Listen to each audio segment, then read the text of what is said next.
on this one, I'm going to show you guys how to float up walls, how to get them straight and ready for your skim coat finish and plaster.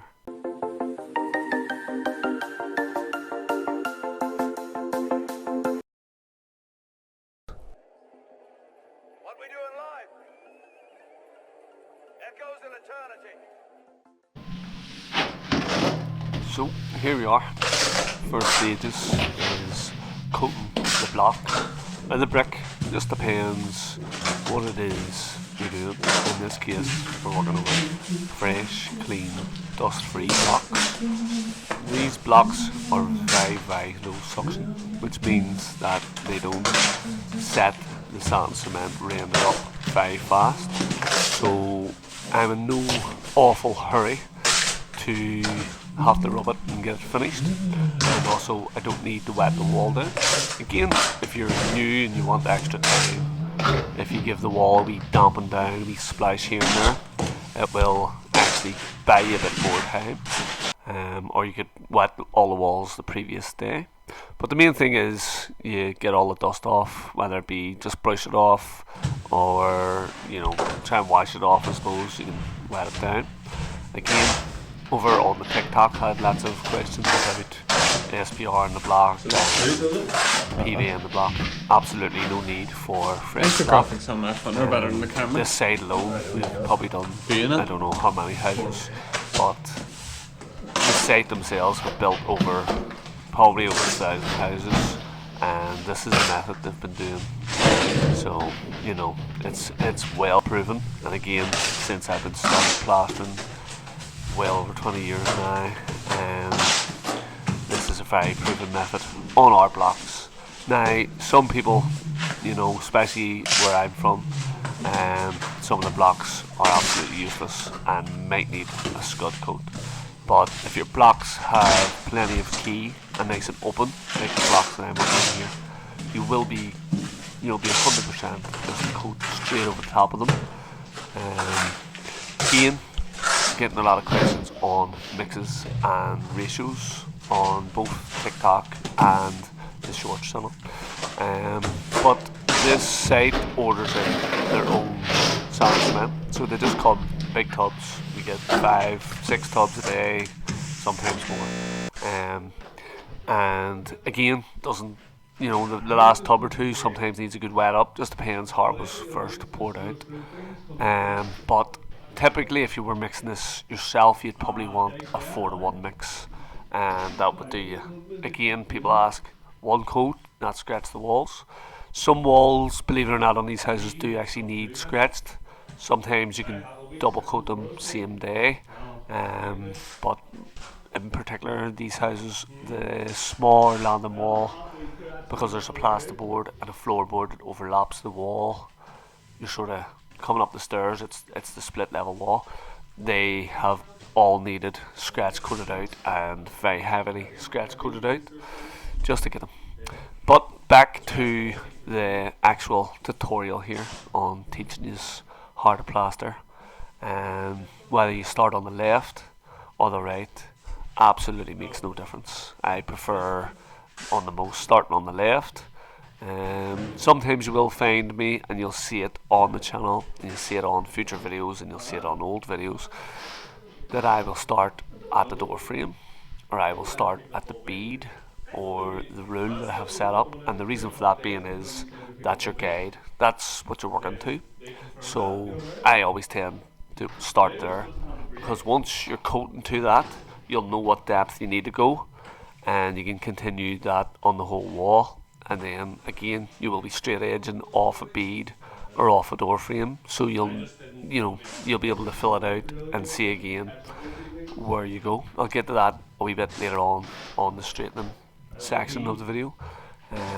Again, when you're coating, guys, whether you're left-handed or right-handed, I just basically always tell you is do it what suits you, left or right, what's most comfortable. And you'll soon find this out. I would say a couple of wee barfuls and you'll soon know what's most comfortable for you. And I suggest you stick to what's most comfortable, because it'll get you through the day easier. you'll spill less stuff, you'll drop less stuff, it'll be easier to clean up then. Basically the whole day will go that bit easier. But me personally, I always start top left, work along to the top right, and then bottom left to top right. Again, the likes of this door frame wall, I'll work around the door frame mostly first and then fill out towards it. And I'm just finishing up coating this wall. I'm trying to go pretty quick because I've got a lot to get done.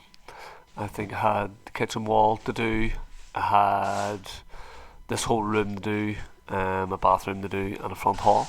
So quite a lot of bit of work to get through, and not always a lot of time to get through it.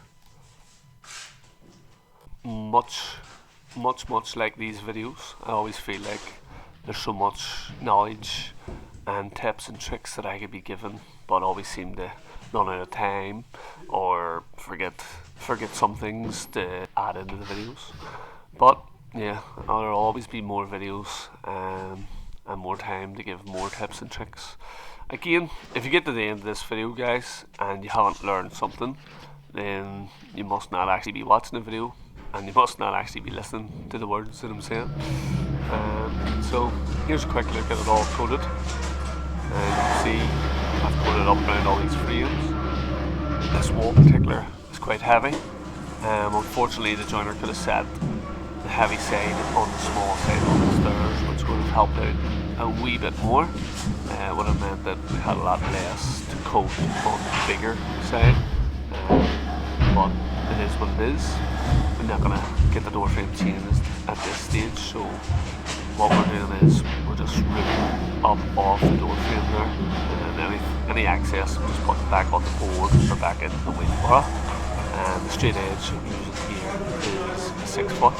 We do have 8 foots, but what you'll find with an 8 foot straight edge is that you'll be very, very tired usually pulling them up and down the wall all day, as you know, if a bit of that sand cement render builds up on it, it gets very, very heavy.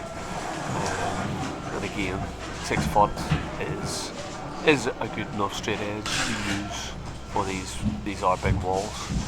But as you can see, there's quite a lot of coating to be done still. And normally the way I describe this as is slacks, guys. Because when you pull your rule across, it will take all the high bits off and all the even bits pretty much, and it will leave you these smoother bits, which were basically the areas that you had troweled on, you had applied the stuff on, and they will stay smooth, and that just means that they're hollow, that they're low spots.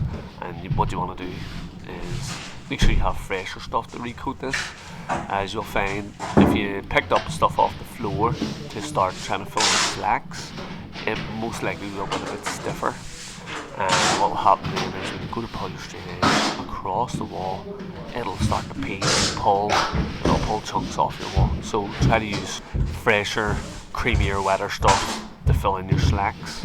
And then also that's easier ruled off, because when you go to bring your straight edge across the wall, what you'll find is the softer stuff will cut off easier, and the stuff that's on the wall, again this is low suction, but it still is drying that wee bit being on the wall. And what you'll find is then it'll not, you know, it won't interfere with the stuff on the wall, and it won't drag and pull it off. So that's a major big tip there, guys. Again, anything hits the floor here, it gets recycled. I think I've said that time and time again on other videos, but it genuinely is falling on a clean floor that's been brushed, and it's on DPC as well, so it's plastic and the closest parts of the walls. Not that I find we drop a big whole load of stuff, but sometimes you find when you're in these houses you'll come a wee bit tight on stuff, so taking your time, coating a bit neater, and also picking stuff off the ground and mixing as you go during the day. You'll just guarantee that you have, again, if you're mixing for yourself, you'll really not want to be spilling anything because you're doing extra work mixing and carrying in, so you'll be nice and tidy. But there you can see, guys, pulled up off the wall there pretty straight, and trying to just one-handed show you off the 2 frames you want to go. You keeping the pressure on and coming up, and that gives you, basically that should be true and level as you're working off the door frame, which should be true and level because that's your guides. And obviously I have that whole top still to fill in and straighten off until it looks like so, and then you know that's you straight and ready to rub. Again, once you have around your door frame filled and straightened, you can then work off that area that is straight, and basically you're screeding off the area that you already know is straight. And again, because we're working off a door frame, it should all be pretty good and level. I might do in the future, might do some where I throw bands on a wall if you know, if you want to get a dead wall absolutely straight, and you want to put bands on in back sections so that you're screeding off of those, that can be done. But again, I prefer to use the way that actual plasterers do it. Again, they used to do that back in the day, you know, back in the 60s when they had lots of time to plaster houses. And then they were going to put cornice and stuff on as well. So, you know, if you are putting cornice on, you really do want that top angle as soon as possible, ceiling and wall. Otherwise, if you go to strike your leg across the top, you start coming into problems. Again, on the most, when you're doing that, you will stick to the wall. You'll want the wall to be level right round, and you'll fill the ceiling. But again, that's a completely different video here. We're talking about sand and cement. But once you do rule it all off and you have it all nice, you'll want to get the float over it.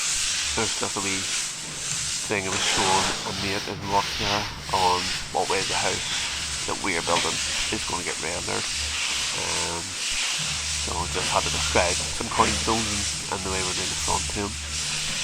Again, but when your wall firms up a bit, guys, you're going to want to give it a good, nice float. The more you fill in, the easier it will be to skin. That is 100% just out of date, guys. And again, making sure you clean all your angles. Otherwise, you're going to have terrible, bumpy, nasty corners. But yes, the neater you rub and the more you fill in, the easier your skim coats. And actually, slightly will lose less skim because the wall's a bit flatter and neater, and you'll find it just skims up an absolute dream. Sometimes you actually find that these block walls are easier skimmed than some of the stud walls. Again, possibly just because there's no joints in them. Plasterboard has joints that you have to scrim tape up and, you know, fill them out and stuff. So, you know, with a nice floating set wall, you have it all nice and neat, whereas you won't actually be filling any joints, and you'll just be giving it nice 2 even coats over the top. And again, guys, don't be afraid to pick a wee bit up fresh stuff off the ground and fill in the deeper holes. Sometimes they happen from, you know, just from working, from straightening, from, you know, a plan. Sometimes there's the odd hole in it, or sometimes somebody will come in and lean something against the wall they won't realise, and they'll make like a wee divot, like a shovel or a brush or a bucket. But it's easy fixed, and it's not a problem. And here's the other thing I always tend to do is just clean away my bottom, and that makes everything so much easier to remix and to clean up. If there is waste at the end of the day, then it can just be, you know, put into the skip or wherever you're dumping it. If you're on site like here, there's always plenty of big holes in the road still, or the guys might take it when they're doing the curbing, believe it or not. So very, very little waste when it comes to actual plasterers. I tend to find on the site we're more of the least wasteful ones. But yeah, guys, let me know all your thoughts and comments down below. What